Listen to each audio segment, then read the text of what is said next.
Hey, Devansh, welcome to the Ignite Infra AI event. Thank you for having me. Very Oh, excited. it's really cool. And we have you as a featured speaker talking about what's been known as the circular economy, right? And I know you wrote a very influential paper on it. Give me a little bit more detail on how you define the circular economy. Absolutely. So the circular economy is basically an idea that exists in all of economics, which is that eventually, if you trace the flow of money and value, A sells to B, B sells to C, and C sells to D, and so on until somebody sells back to A. And a lot of the analysis around AI has been around this assumption that, hey, circular economies are inherently bad or something sketchy, because you often see in very sketchy situations, you see this amplification through circularity. You basically keep passing money around each other, and you say that more and more we've done this much business, even though no net revenue is generated. That's the old joke with the economists and the GDP being like, oh yeah, we just traded money between each other and we created so much value for the GDP. Um, but really, the crux of my analysis was that there is no that the circularity in itself is just a feature of all of our economic setups. It's not inherently a good or a bad thing. The amplification through circularity can be used to engage in sketchy means, but really all of our economics relies on that. It's the basic assumption, right? You buy from Walmart, Walmart buys from a farmer, you're selling something to somebody else, maybe to a factory, and the factory is selling equipment back to the farmer. So that is also a circular economy. Now you're going to say agriculture is a Ponzi scheme?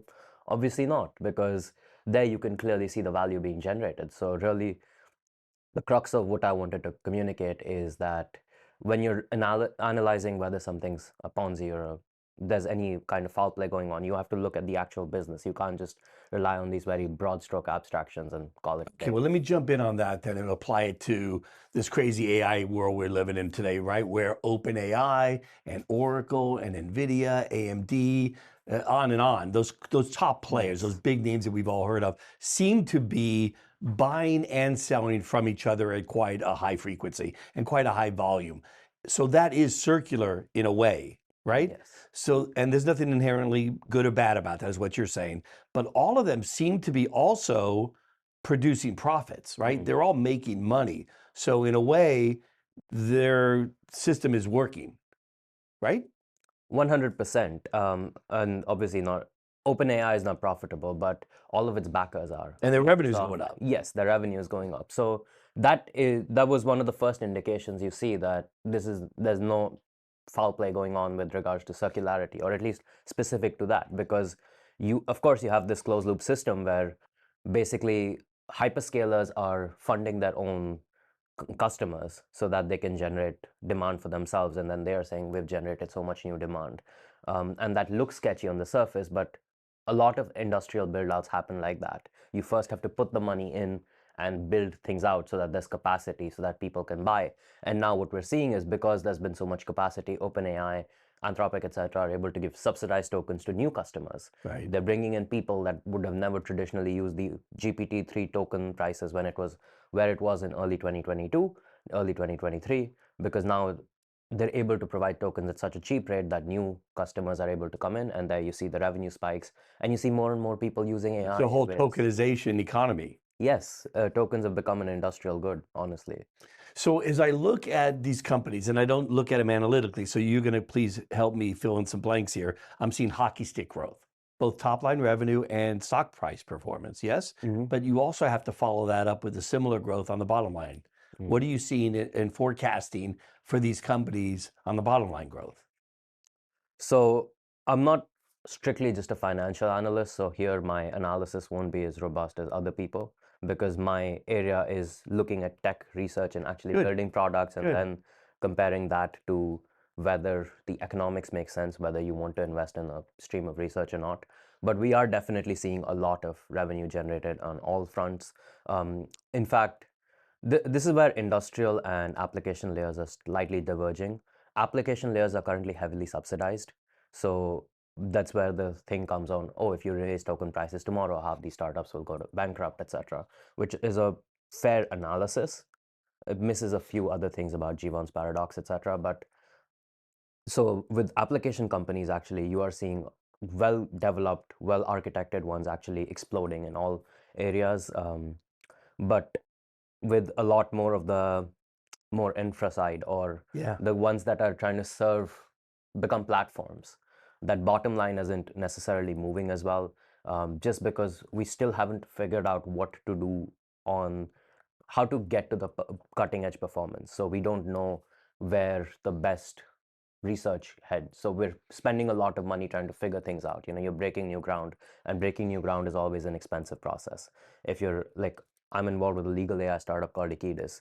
There, we are, we know what to do, as much as you can in AI. We have a very clear vision. We know how to build, so we are able to optimize and keep all the additional miscellaneous costs of research very low. But if you were a company like OpenAI or Lovable, etc., where there's so much explosion, and you're trying to become a horizontal player, that's still very, very difficult.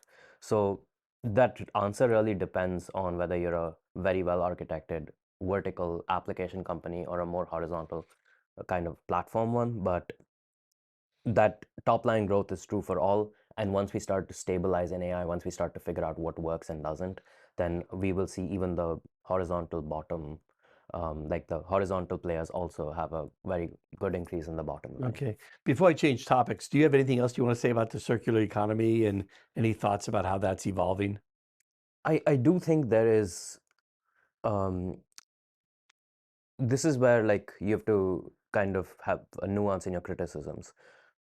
The argument that AI is overvalued is a very credible argument to make for some people. Like a lot of these companies and a lot of even ecosystems in AI might be extremely overvalued and will go to zero.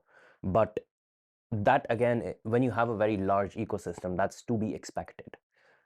So I think where people are making a lot of bad analysis is they're saying, oh, look, this ecosystem is overrated and this ecosystem is influential, so the entire system is messed up, or that there is not enough, like this stream of research won't do any money, so there's no point in investing into it, not realizing that sometimes you go through, like, you have to fail to know where to Yeah, in a be. capitalist system, you inherently have winners and losers. Yes.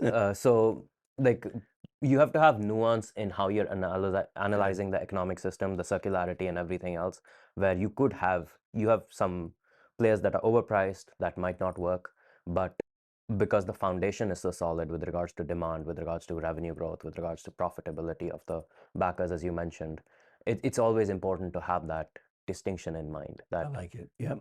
some Yeah. structures might collapse, but the underlying foundation will rise over time. And what are you seeing as you look at new payment systems, financial systems, the growth of crypto, the growth of stablecoin, the growth of other platforms?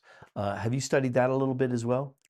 Yes, to the degree where we're trying to analyze um, how payments would work in the age of AI. Would tokens continue to be the case? Are you moving more to outcome-based pricing, usage-based? Like, where is the line? Honestly, don't know yet. There's just so many people throwing out so many ideas They're that all starting to rise. There's they, no arguing that, but it's how far will that usage go? How far will we see it yes. creep into And everyday business life? and how sustainable will it be? Uh-huh. How, like, one of the things which makes analyzing tech very hard is that most tech coverage and most tech research tends to focus on a very small ecosystem Mm-hmm. that doesn't necessarily translate over to, as you correctly pointed, how much will it flow over to general businesses? How much will it flow over to people who don't care about making the most efficient tech investments because they don't have access to the development and the technical team that can help them do that? All of those factors are still honestly up in the air.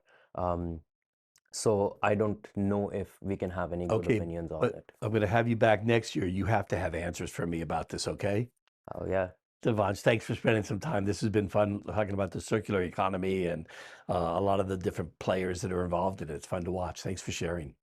I'm excited. Yes, thank you for having me. Cool.